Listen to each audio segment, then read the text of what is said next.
David Antonelli, tout à l'heure, je ne sais pas si vous avez entendu, on avait Claude Moniquet qui disait de toute façon c'est trop tôt pour un cessez-le-feu parce que les mollahs sont toujours là. Voilà. Et tant qu'ils seront là, il ne faut pas négocier de cessez-le-feu. Est-ce que c'est un peu votre sentiment aussi ?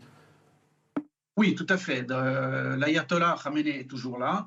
Donc il y a plusieurs points. Il y a déjà le fait que le régime est toujours en place, qu'on le veuille ou non, même s'il a été fortement affaibli et qu'il y a eu beaucoup d'éliminations. Il y a aussi une inquiétude de vérification, qu'on le veuille ou non, par rapport au nucléaire iranien. C'est vrai qu'il y a eu beaucoup d'informations qui sont remontées, comme quoi peut-être qu'il y avait une partie qui avait été retirée avant les frappes. Donc il y a des vérifications à faire aussi là-dessus. Au niveau de leurs missiles balistiques, ils ont encore une capacité de tir.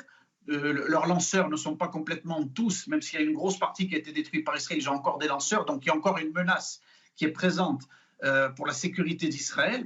Donc, à mon sens, oui, ce cessez-le-feu intervient, qu'on le veuille ou non, même si on n'a pas toutes les informations et qu'on n'est pas dans le bureau, dans le cabinet de sécurité israélien et au Pentagone, obligatoirement, on se dit que c'est trop tôt. Maintenant, comme je vous dis, c'est fragile. Même s'il y a eu un effet d'annonce de cessez-le-feu, il faut voir ce qu'il y a derrière.